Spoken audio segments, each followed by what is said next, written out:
my name is Clemens from Open Laws.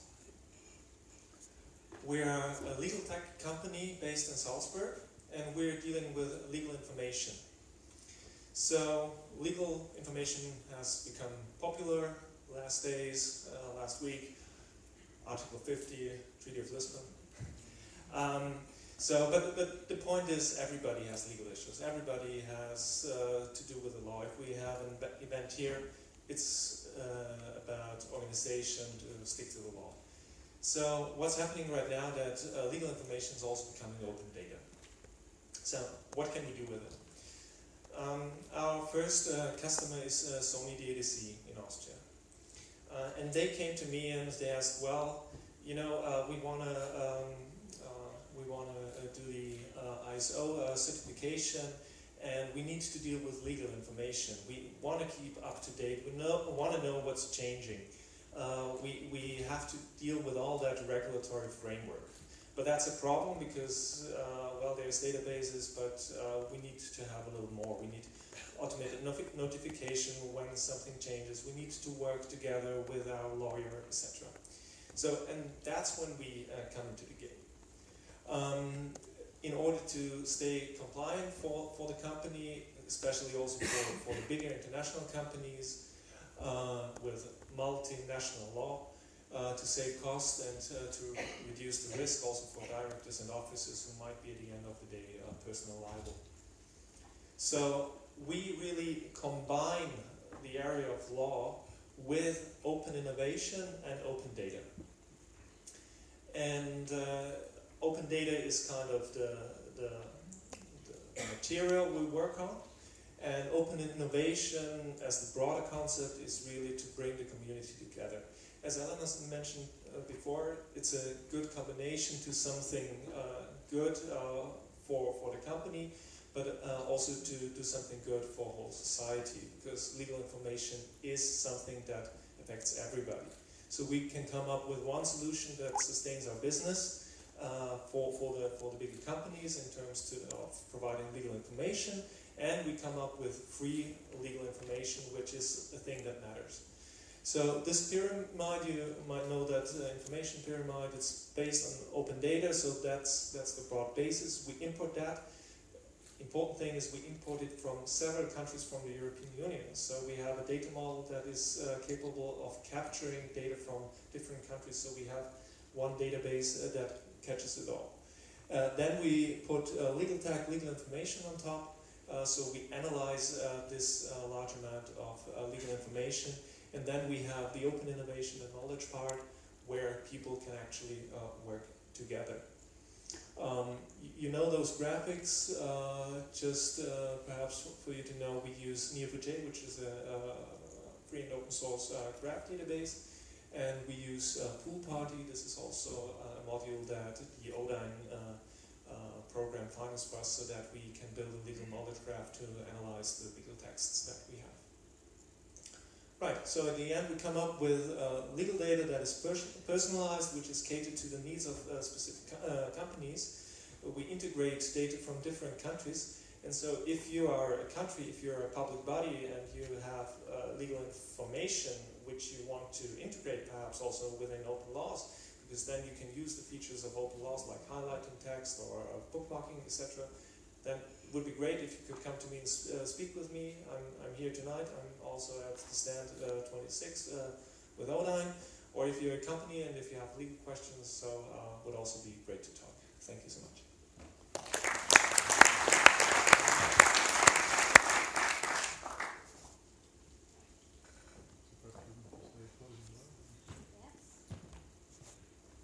Right, so like many things going on in the UK at the moment, I haven't quite thought this through.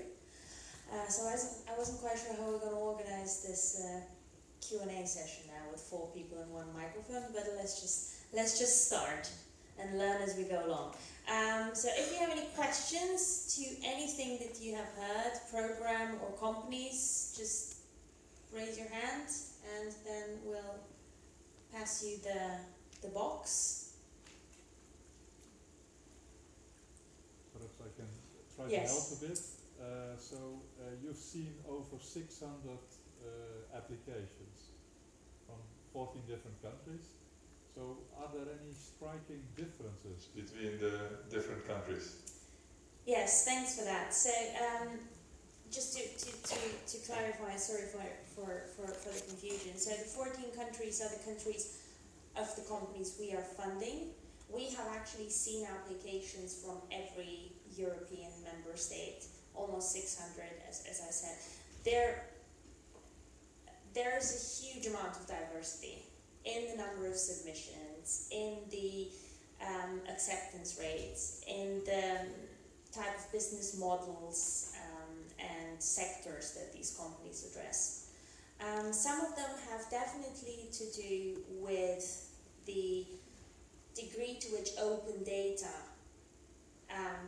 is a topic in that country. So we have seen lots of applications from France, we have seen lots of applications from the UK, we have seen lots of applications from Spain as well, and perhaps less from countries where open data is perhaps not so advanced. So that's definitely a factor. Then in terms of sectors, obviously because we focus on this broad impact, a large share of the applications do have a societal or environmental component. However, we also have very successful companies that operate on commodity markets in the financial domain, that build tools to understand better statistics data from Eurostat.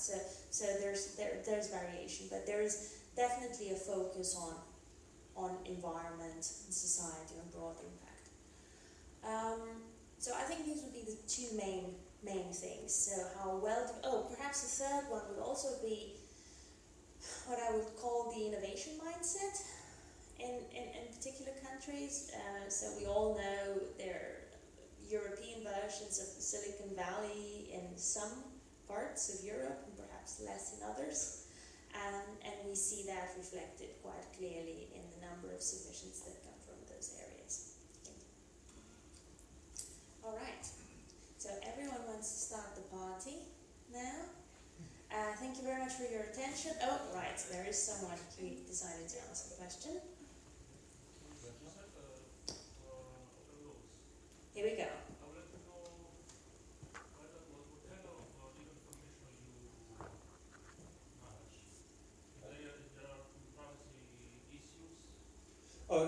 So I did not get the first part of the question, the privacy issues, the second. What kind of legal information you manage?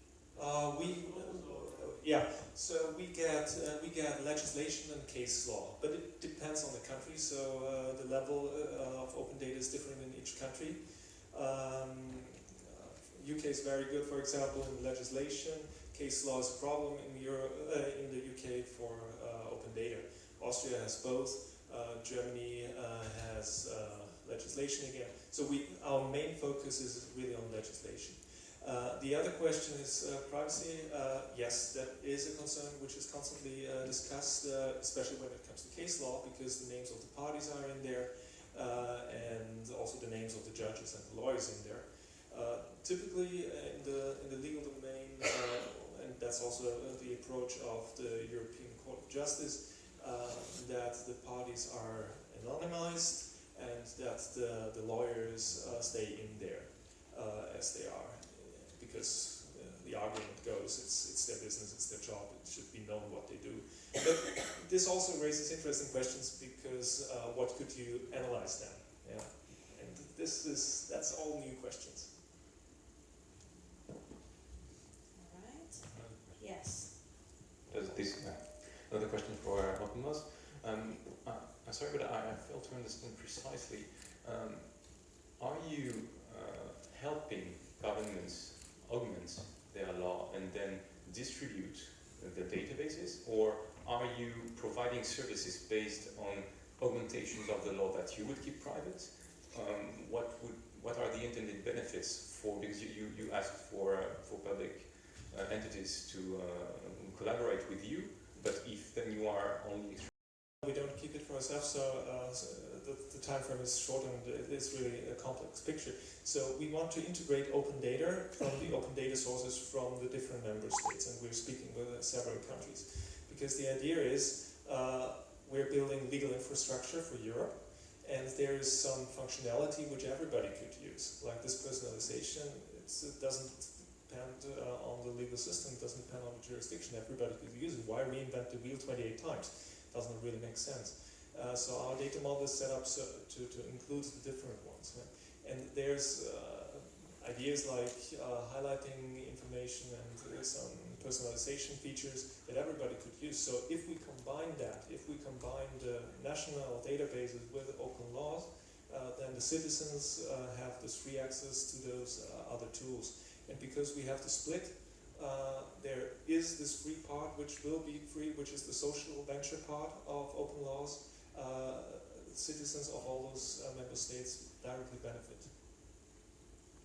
And then businesses and lawyers have other premium features which they need. But it's also fair that they pay for that because they also charge a lot of money for that. So therefore, it's kind of the Robin Hood business model.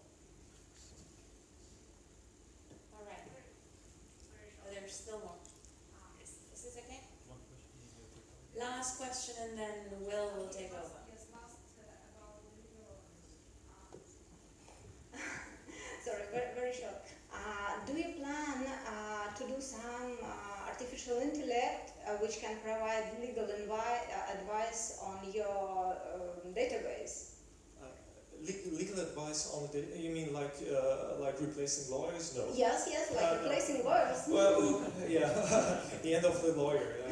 Good book, Richard Susskind. Everybody should read in that area. No, we're not replacing lawyers. What we do is we want to automate things that should be automated. Like you would not want to read every piece of legislation and notify each company when there's some change. That's not the task of a lawyer. A lawyer should focus on what the lawyer does best. It solves cases, etc. But we focus on what you can automate, and this certainly goes up, and you can do more over time.